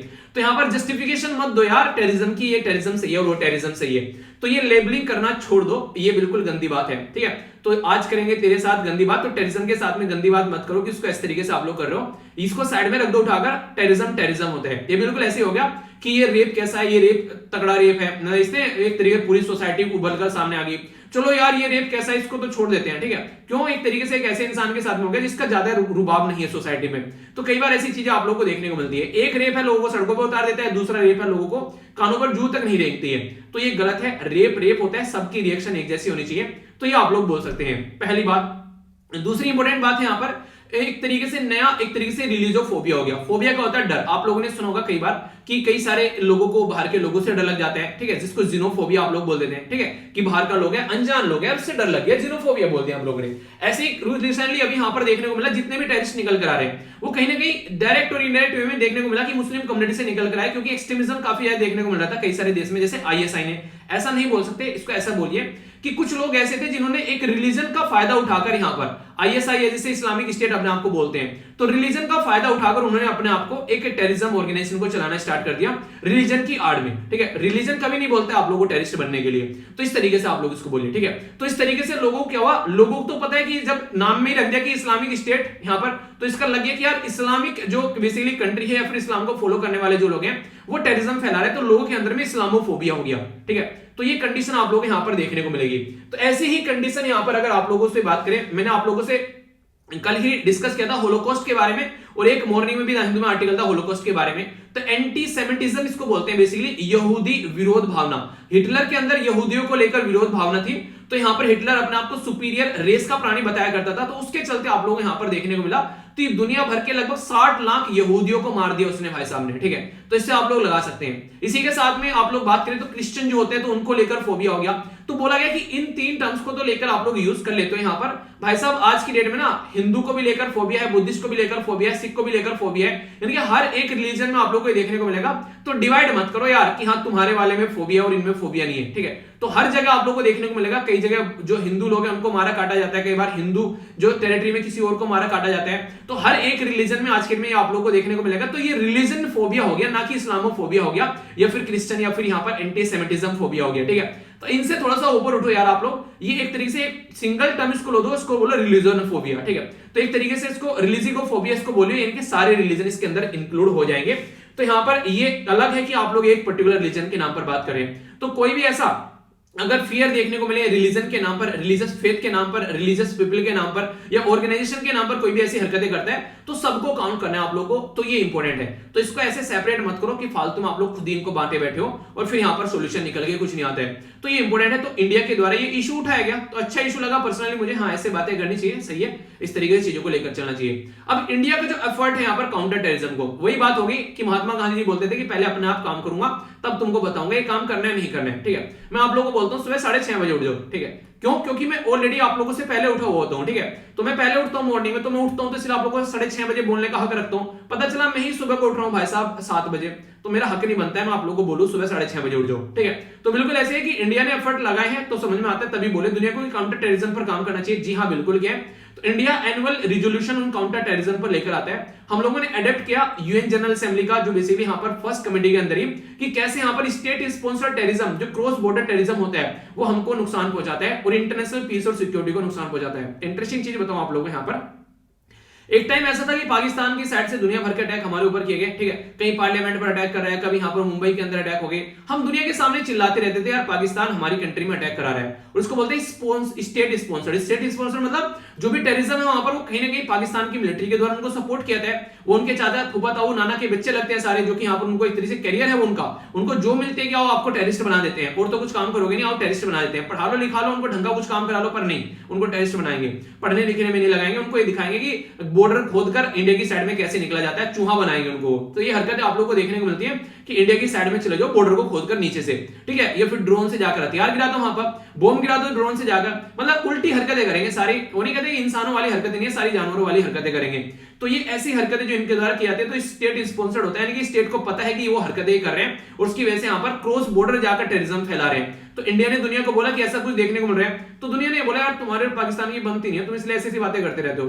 भाई साहब आगे निकल के आईएसआई, ठीक है, आईएसआईएस, ठीक है, इस्लामिक स्टेट ऑफ यहाँ पर जो सीरिया और इराक वाला मुद्दा है निकलकर, इसने भाई साहब लपेटे में लेना स्टार्ट कर दिया। कभी लंदन में बम ब्लास्ट हो रहा है, कभी न्यूयॉर्क में हो रहा है, कभी यहाँ पर ऑस्ट्रेलिया में हो रहा है, कभी जर्मनी में हो रहा है। हंस किस लिए रहा हूं, जब यहाँ पर सामने वाले के ऊपर पड़ती है ना तब समझ में आती है इनको, ठीक है, कि हाँ ऐसा कुछ हो रहा है। जब हम बोल रहे थे इनको समझ में नहीं आता भाई साहब हमारे देश में इतने सारे लोगों की जान जा रही है, हमारी पीस खतरे में पड़ गए, हम लोग को मतलब मिलिट्री की एक्सपेंडिचर बढ़ाना पड़ रहा है, इनको समझ में नहीं आ रही थी उस टाइम पर कुछ बातें।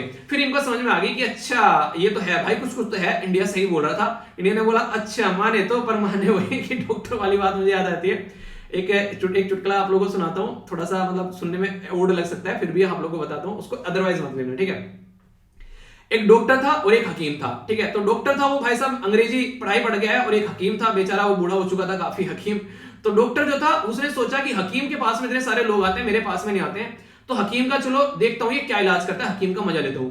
डॉक्टर गया हकीम के पास में, तो हकीम के पास में जाकर बोला डॉक्टर क्या, डॉक्टर साहब मेरे पेट में दर्द। वो डॉक्टर साहब बोले हकीम को जाकर, हकीम साहब मेरे पेट में दर्द है, कुछ दवाई दे दो। हकीम ने पुड़िया बांधी और दे दी उसको, अपनी जो भी पुड़िया उसकी वाकर दे दी। अब डॉक्टर के थोड़ा ना पेट में दर्द था, उसने वो पुड़िया इधर उधर डाली। फिर अगले दिन आ गया कि यार हकीम साहब पेट में दर्द ठीक नहीं हो रहा है, ठीक है। दूसरे दिन फिर गया, हकीम ने फिर पुड़िया दे दी उसको, तो फिर वो दूसरे दिन ऐसी जा उसने पुड़िया इधर उधर डाली, और फिर आगे हकीम के पास में यार तो दर्द ठीक नहीं हुआ। तो मतलब 3-4 दिन मजे लेते लेते इसको हो गए।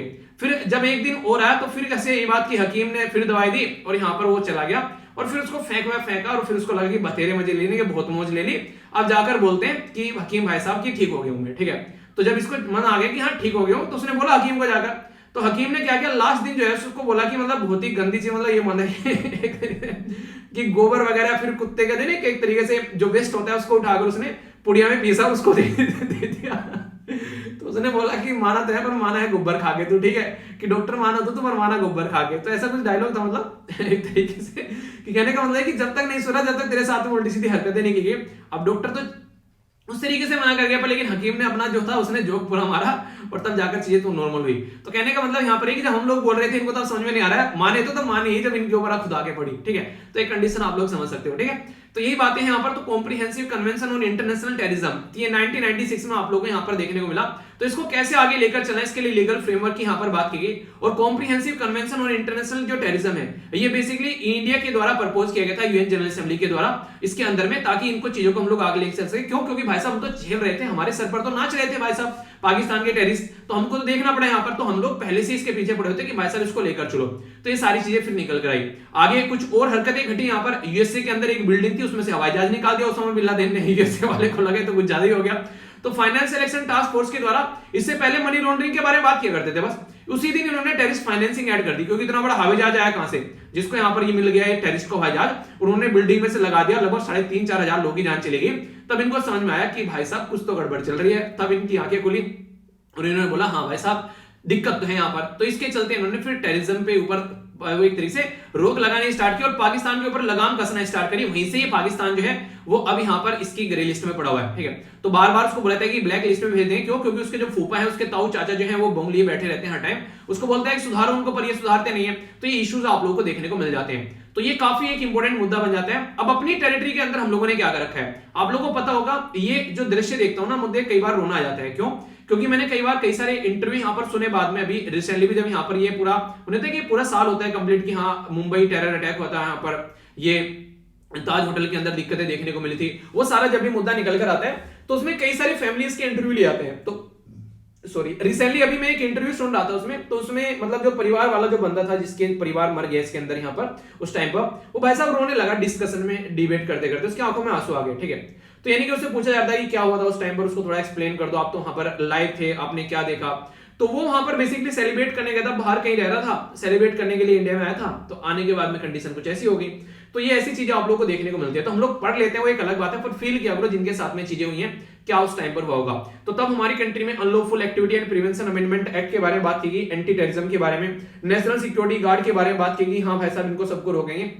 तो आज के दिन में ऐसा तो नहीं, हमारे देश में आज भी कहीं है नहीं, कई सारी हमारे हाईजैक किए गए प्लेन वगैरह आप लोगों ने देखा होगा, मूवीज भी बन चुकी हैं। कश्मीर में चलता है, नॉर्थ ईस्ट में चलता है, पंजाब के अंदर में अलग पंजाब खालिस्तान बनने की बात की जा रही है। लेफ्ट विंग एक्सट्रीमिज्म देखने को मिलते हैं, सेंट्रल ईस्ट साउथ सब जगह जिनको आप लोग बोलते हैं नक्सलवादी, ठीक है। तो हर जगह आज के दिन में आप लोगों को किसी न किसी फॉर्म में चीजें देखने को मिल जाती है। तो India one of the most affected country है टेररिज्म से आज के दिन में अगर बात करो तो। और ये आप लोग यहाँ पर देख भी सकते हैं, ग्लोबल टेररिज्म इंडेक्स 2020 की रिपोर्ट है आप लोगों के सामने। जब साउथ एशिया के अंदर आप लोग जाओगे तो अफगानिस्तान में तो खैर बोलना ही मतलब अफगानिस्तान में तो बोले क्या, टेररिस्ट ही यहाँ पर एक तरीके से गवर्नमेंट चला रहे हैं, तो इसके बारे में तो कुछ बात ही करना अलग है। दूसरा पाकिस्तान में भी क्या ही बोले, यहाँ पर एक तरीके से वहां पर भी कुछ ऐसे ही काम है, बस थोड़ा सा अफगानिस्तान से कम है, ठीक है।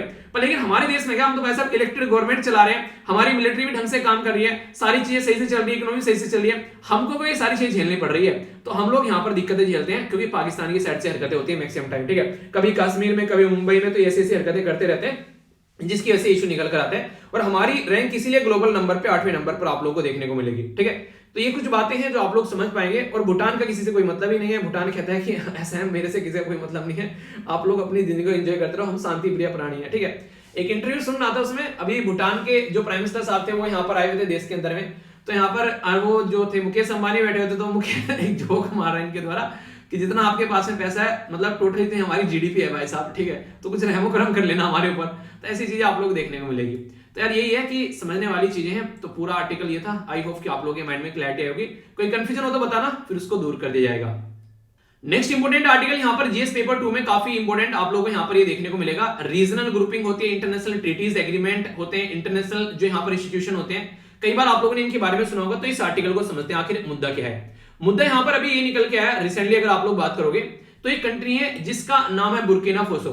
तो ये आप लोगों को अगर मैप में आप लोग देखोगे तो एग्जैक्ट लोकेशन आप लोगों को देखने को मिलेगी, ठीक है। यहाँ पर अफ्रीका कॉन्टिनेंट के अंदर जब आप लोग जाओगे तो यहाँ पर ये कंट्री आप लोग को देखने को मिलेगी।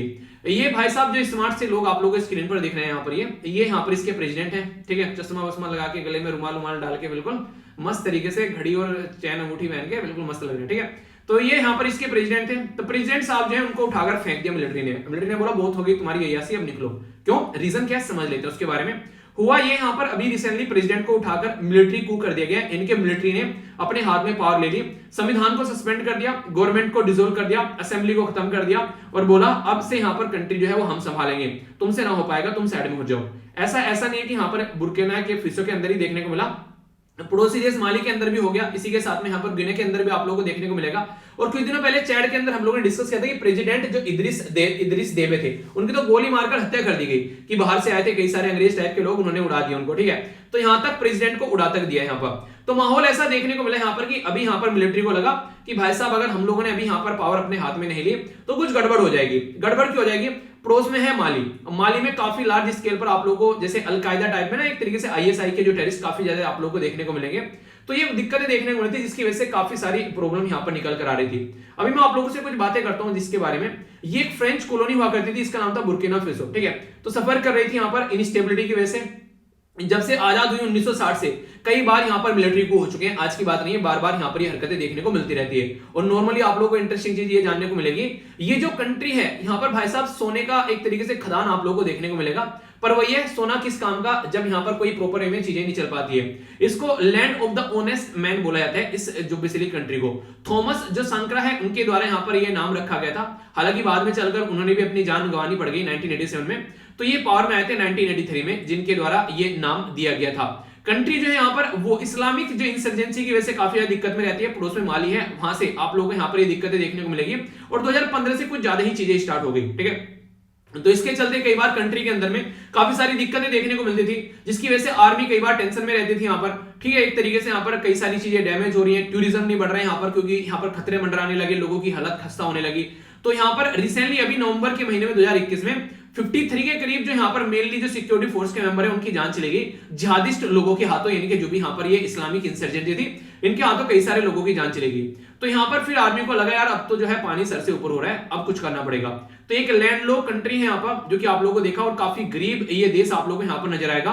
और गोल्ड का काफी एक बड़ा प्रोड्यूसर है यहाँ पर ये। पर लेकिन दिक्कत क्या है, बार बार मिलिट्री कू हो रहा है, बार बार गवर्नमेंट आ रही है, नहीं आ रही है, अपनी दुनियादारी चल रही है, इसकी वजह से यहाँ पर कुछ भी अच्छा देखने को नहीं मिलता है। ये माहौल यहाँ पर बिगड़ता हुआ आप लोगों को नजर आएगा, ठीक है। तो ये इशू है जिसकी वजह से यहाँ पर ये दिक्कतें देखने को मिलती है। अब इंपॉर्टेंट मुद्दे यहाँ पर अगर कोई आप लोगों से पूछ ले आखिर क्या यहाँ पर चल रहा है, ठीक है। यहाँ पर इसके अंदर अगर जैसे कि यहाँ पर मिलिट्री को हो गया तो चलो मिलिट्री को तो हो गया, क्या कोई ऐसा है कि यहाँ पर इसके बारे में कोई बातें कर रहा है कुछ अच्छी कि यहाँ पर कुछ अच्छा हो जाए? जी हाँ बिल्कुल। यूरोपियन यूनियन ने बोला कि प्रेसिडेंट जो पकड़ लिया तुमने, प्रेसिडेंट को रिलीज करो, चश्मा वश्मा वापस दो, इसका रुमाल वापस दो, ये आकर अपना काम धाम देखेगा, जनता के द्वारा इलेक्ट किया गया इसको। मिलिट्री ये बोल रही है कि भाई साहब वापस तो कर दे, पर ये कुछ थाम ही नहीं रहा है। यहाँ पर सारी चीजें उथल पुथल हो गई है, देश के अंदर प्रॉब्लम हो गई है और लोग सेलिब्रेट कर रहे हैं। देश के अंदर में लोग ये कह रहे हैं कि भाई साहब इसने तो कहानी खराब कर रखी थी, मिलिट्री आई है, मिलिट्री थोड़ा कुछ अच्छा करेगी, तो लोग उसको सेलिब्रेट कर रहे हैं। तो लोगों का सेलिब्रेशन यहाँ पर इसलिए निकल कर आ रहा है क्योंकि लोगों को ये लग रहा है कि अब मिलिट्री कुछ अच्छा करेगी। पर लेकिन इलेक्टेड गवर्नमेंट जब अच्छा नहीं कर पा रही है तो मिलिट्री क्या अच्छा करेगी? तो कुछ टाइम के लिए लोगों को तसल्ली मिली कि मिलिट्री के हाथ में पावर आ रखी है, अब चीजें सही चलेंगी।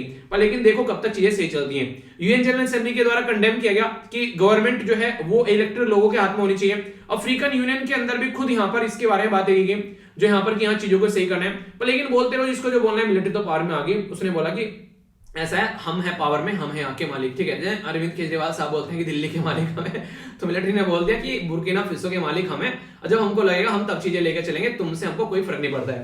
तो ये पूरा इशू है। आई होप कि आप लोगों के माइंड में क्लैरिटी आई होगी। आगे जो भी अपडेट होंगी वो आप लोगों को मिलती रहती है, तो उसको आप लोग अच्छे से एंजॉय कीजिएगा, ठीक है। आगे बढ़ते हैं नेक्स्ट आर्टिकल की ओर। ये काफी इंपॉर्टेंट आर्टिकल है, वुमेन इंपावरमेंट के बारे में कुछ लिखने के लिए आता है, यानी कि वुमेन गर्ल चाइल्ड से रिलेटेड कुछ इशू आ जाते हैं, तो याद रखिएगा। 24 जनवरी को यहाँ पर national girl child day celebrate किया गया, तो यहाँ पर उसी के चलते यहाँ पर कुछ बातें मैं आप लोग को बताने वाला हूँ। पहली बार ये इनिशिएट किया गया था 2008 में, ministry of women and child development के द्वारा इसको इनिशिएट किया गया था। 24 जनवरी ये डे आप लोग को देखने को मिलता है। देखिए आज की डेट में सोसाइटी का जो एटीट्यूड है लड़कियों को लेकर, उसके ऊपर फोकस किया जाता है, क्योंकि बात करते हैं यहाँ पर फिटिसाइड्स, या फिर ये एक तरीके से आज के ना कि लड़कियों को गर्भ में ही मार देना, वो सारी चीजें देखने को मिलेगी। तो सेक्स रेशो जो है वो काफी ज्यादा खतरनाक लेवल पर पहुंच रहा था, तो तब लगा कि यार कुछ ना कुछ करना चाहिए। तो 2008 में एक डे ही यहाँ पर सेलिब्रेट करना स्टार्ट कर दिया कि गर्ल्स के बारे में भी बातें की जा सके। तो कई सारे कैंपेन भी चलाए गए, कई सारी बातें देखने को मिले।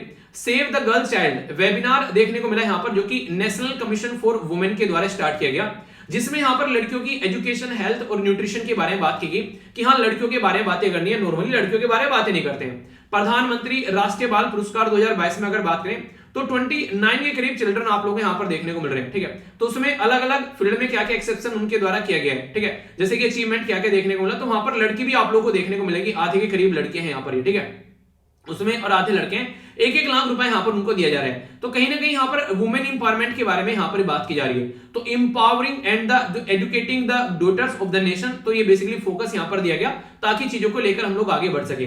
अगर बात करें तो फीमेल इन्फेंट, अगर बात करें फीमेल इन्फेंटिसाइड और इसी के साथ में जो फोर्टिसाइड आप लोगों को देखने को मिलते हैं, यानी कि गर्भ में ही लड़की को मार देना, ये काफी बड़ी दिक्कत देखने को मिली। इसकी वजह से 2011 का जो सेंसस था उसमें सेक्स रेशो 914 आ गया था, यानी कि हर 1000 लड़के के ऊपर यहाँ पर 914 लड़की आप लोगों को देखने को मिल रही थी, जो कि सोचने वाला मुद्दा है यहाँ पर कि लड़कियों की संख्या जो है अगर 1000 पे आप लोग बात करें हमारे देश में 86 लड़कियां मतलब कम है, तो सोचो जब लाखों करोड़ों में काउंट करेंगे तो कितना बड़ा डिफरेंस यहां पर हो जाएगा, ठीक है।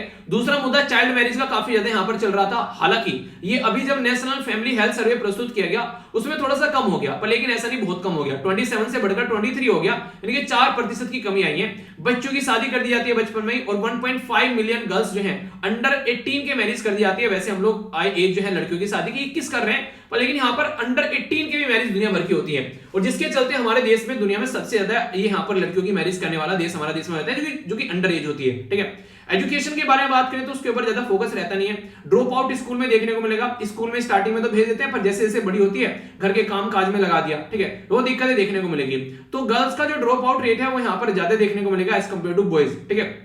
बोला गया कि यहाँ पर girls out are 3.4 more likely, और इसी के साथ में फिर शादी कर दी जाती है कईयों की बचपन में, तो ये इशू आप लोगों को देखने को यहाँ पर मिल जाएंगे। तो बहुत सारे इश्यूज हैं यहाँ पर। हेल्थ और मोर्टेलिटी के बारे में बात करते हैं तो उनको इक्वल अपॉर्चुनिटी मिलती नहीं है। घर में भी खाना जब भाई पापा वापा सब खा लेंगे उसके बाद में फिर लड़कियों को, और फिर यहाँ पर जो मम्मी वगैरह है वो खाना खाती है। नॉर्मली आप लोगों ने कई जगह ऐसा सोसाइटी में देखा होगा, हालांकि अब चीजें बदल रही हैं, पैटर्न चेंज हो रहा है, पर लेकिन कई जगह चीजें देखने को मिलती है आज के में भी। अंडर 5 मोर्टेलिटी जो गर्ल्स है यहाँ पर वो 8.3 देखने को मिलेगी, हायर देन द बॉयज, यानी कि लड़कियों की ज्यादा डेथ होती है अंडर 5 के अंदर में, ठीक है। इसी के साथ में ग्लोबल 14 के करीब है यहाँ पर अगर बात करें, तो कई सारे ऐसे इश्यूज हैं जिनके ऊपर हम लोग को बात करनी चाहिए। तो वुमेन के बारे में कुछ लिखने के लिए आए तो इंपॉर्टेंट पॉइंट हो जाते हैं। स्टेप लिए गए हैं, जी हाँ बिल्कुल लिए गए। बेटी बचाओ बेटी पढ़ाओ कैंपेन चलाया गया यहाँ पर, ठीक है। ये बताया गया कि यहाँ पर ये कैंपेन जो चलाया गया बेटी बचाओ बेटी पढ़ाओ, इसके एडवर्टीजमेंट में इतने ज्यादा खर्च कर दिए यहाँ पर पैसा कि इससे ज्यादा तो पैसा यहाँ पर उसमें लग जाता जो यहाँ पर इसको काम को करने में। हालांकि चीजें इंप्रूव हुई, ऐसी बात नहीं है।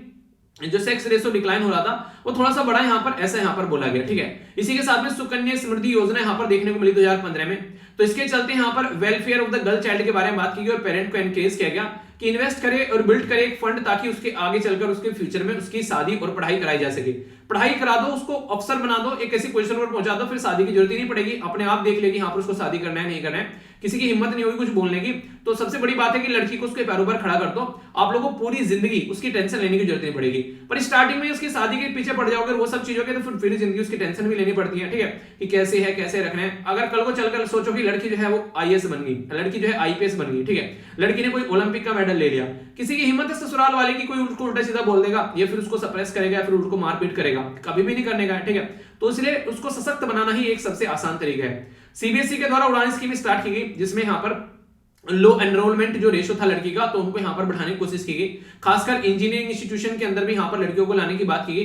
तो कई सारे इस तरीके से बातें की। इवन अभी आप लोगों ने देखा होगा एनडीए के अंदर यहां पर, तो उसके अंदर भी यहां पर लड़कियों की बातें की गई। National scheme of incentive to the girls for secondary education, ये देखने को मिली, जो कि सेंट्रल स्पॉन्सर्ड स्कीम थी, ताकि लड़कियों की संख्या जो है बढ़ाई जा सके, खासकर 14 से 18 साल की एज में। तो यहां पर उसके ऊपर भी यहां पर काफी फोकस दिया गया, ताकि सेकेंडरी एजुकेशन को भी आगे लेकर चला जा सके और अच्छे लेवल पर। ठीक है, तो ये आप लोगों को यहां पर चीजें नजर आई। तो कहने का मतलब ये कि काम किए जा रहे हैं, तो इनको आप लोग अंडरस्टैंड कर सकते हैं। ठीक है, तो सारे टॉपिक मैंने डिटेल में आप लोगों को बता दिए। पहले तो पेरेंटिंग के बारे में बात की मैंने काफी डिटेल में आप लोगों से। मैं आशा करता हूं कि सही से आप लोगों को समझ में आ गया होगा, या फिर मैं ये बोलूं कि मैंने सही से आप लोगों को समझाया होगा।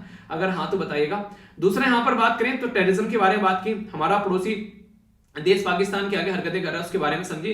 खीरा कौन कौन खा रहा है बताइए आप लोग। तो आपकी खीरे के बारे में काफी अच्छी खबर आई निकलकर। बुर्किना फासो के बारे में एक न्यूज थी आप लोगों के सामने, और यहाँ पर ये गर्ल चाइल्ड के बारे में मैंने आप लोगों से बातें की। ठीक है, तो ये अगर कहीं पर अब आप लोगों से इंटरव्यू में पूछ ले, आंसर राइटिंग में पूछ ले, या फिर आप लोगों से ऐसे लिखने के लिए आ जाए, मुझे नहीं लगता कि कोई कंफ्यूजन आप लोगों को होना चाहिए। पीडीएफ टेलीग्राम से जाकर डाउनलोड कर ही लेना, सारी चीजें आप लोगों को एक जगह इकट्ठी मिल जाती है, टेंशन लेने की कोई जरूरत नहीं है। ये है टेलीग्राम, लगभग 1.5 लाख के करीब लोग यहाँ पर जुड़े हुए हैं। कांग्रेचुलेशन। एक बच्चा कह रहा है सर कम से कम विश तो कर देते, 1.5 लाख हो गए हम लोग यहाँ पर मेंबर। ठीक है यार, कांग्रेचुलेशन, अच्छे से एंजॉय करो चीजों को। तो काफी सारे मेंबर यहाँ पर हम लोग इकट्ठा हो गए। और बाकी यहाँ पर एसएलवी पीडिया भी अगर आप लोग देखोगे यहाँ पर भी लगभग 24,000 के करीब लोग जुड़ गए पिछले 2 हफ्तों में। तो बहुत सारे लोग जुड़ गए। कई सारी चीजें मैं आप लोगों को यहाँ पर प्रोवाइड करा रहा हूँ। नोट्स वगैरह आप लोगों को जो भी सुटेबल लगे आप लोग उसको ज्वाइन कर ले लीजिए। बाकी आंसर राइटिंग आप लोग जरूर ज्वाइन कीजिए। कई सारे बच्चे रेगुलर आंसर राइटिंग कर रहे हैं वहां पर। मैं आप लोग को आंसर राइटिंग देता हूँ, डेली 2 क्वेश्चन आप लोग को देता हूँ लिखने के लिए। तो बहुत सारे बच्चे रेगुलर प्रैक्टिस कर रहे हैं। आंसर राइटिंग नहीं करोगे तो एग्जाम में कुछ नहीं होने वाला है। ठीक है, तो आंसर राइटिंग आप लोगों की लाइफ का पार्ट होना चाहिए बहुत अच्छे से। और फूड प्रोसेसिंग के बारे में दिया था, एक आर्टिकल डिस्कस किया था। और बाकी दूसरे वाला था यहाँ पर ये मैन्युफैक्चरिंग प्रमोशन के बारे में था, इंप्लीमेंट के बारे में। तो ये मैंने 2 क्वेश्चन दिए थे। आई होप कि आप लोगों ने अच्छे से अटेम्प्ट किए होंगे। एक दूसरे से सीख कर ही आगे बढ़ सकते हो यार, माँ के पेट से कोई सीख कर नहीं आता। ठीक है, आगे चलते हैं। ये क्वेश्चन है, इनको अटेम्प्ट कीजिए। यहाँ पर बात की है यूएनसीआरसी क्या है, इसके बारे में डिस्कस किया हम लोगों ने। फिर यहाँ पर एक एक्ट के बारे में बात की, हमारे देश का कब का है यहाँ पर ये। इसी के साथ में केस है यहाँ पर, जिसको किरण वी भास्कर वर्सेस कौन सा केस था यहाँ पर, जिसमें बच्चों के वेलफेयर के बारे में बात की, कमेटी का नाम बताना है। गिरकिंस के बारे में बात की मैंने आप लोगों से। यहाँ पर ये कौन सा राज्य सबसे पहले कल्टीवेट किया। इसी के साथ में किस मिनिस्ट्री के अंडर में आता है एपिडा, ये आप लोगों को बताना है। Girl child day first time कब सेलिब्रेट किया गया, 2008 में, कौन सी मिनिस्ट्री है, ये आप लोगों को बताना है। इसी के साथ में एक और क्वेश्चन आप लोगों के सामने था यहाँ पर कि कितना यहाँ पर रेट अभी बेसिकली घटा है अगर बात करें चाइल्ड मैरिज का। ठीक है, कल के थोड़े से क्वेश्चन यहाँ पर देख लेते हैं। यूनिवर्सिटी कौन सी यहाँ पर बेसिकली यहाँ पर मिनिस्ट्री है जिसमें इंडिया और यूके के रिलेशन के बारे में बात की थी। नाभिक है यहाँ पर NABI, इसके बारे में एक सेकेंड, एक दिन पीछे कैसे चल रहा हूं मैं। ये तो उसके लग गया यार, ये तो 28 होना था ना।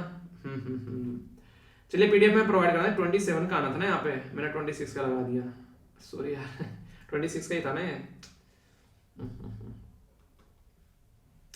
चलिए कोई नहीं, ये आप लोग इसको देख लेना थोड़ा सा, पीडीएफ में एक बार चेक कर लूंगा मैं इसको। ठीक है, तो ये कुछ ऐसी बातें हैं जो मैंने आप लोगों से डिस्कस की थी सारी। कोई कंफ्यूजन आप लोगों को नहीं होना चाहिए, मुझे जरूर हो गया वो एक अलग बात है। ये 26 का लगा दिया मैंने, 27 का लगना था यहाँ पे एक्चुअली। ठीक है, और यहाँ पर ये 28 है। ओके, इसको सही कर लेना, पीडीएफ में मैं आप लोगों को प्रोवाइड करा दूंगा यार, सॉरी यार। कई बार नहीं बच्चों वाली हरकतें कर देता हूँ मैं। चलिए अच्छे से एंजॉय कीजिए। ठीक है, अब हो गया तो हो गया, क्या करूँ। ठीक है, सॉरी बोल देना, मेरे नंबर काट लेना 10 में से। ठीक है, 10 में से 2 नंबर कट कर लेना, 2 नंबर का काम मैंने खराब कर दिया। चलिए फिर मॉर्निंग में मिलता हूं, अपना ध्यान रखिए। 6:30 बजे अच्छे से वीडियो को एंजॉय कीजिएगा। और इसी के साथ में फीडबैक जरूर दे दिया करो यार, अच्छा लगता है आप लोग फीडबैक देते हो तो बताया करो कि कैसी लगी आप लोगों को वीडियो। और पीडीएफ यहाँ से जाकर डाउनलोड कर लेना, और यहाँ पर भी आप लोग कनेक्ट हो सकते हो। ठीक है, तो नेक्स्ट लेक्चर मिलता हूँ, तब तक अपना ध्यान रखिए। बड़ों को नमस्ते, छोटों को प्यार, छोटी सी लाइफ एंजॉय करार। मिलता हूँ नेक्स्ट वीडियो में, तब तक के लिए जय हिंद।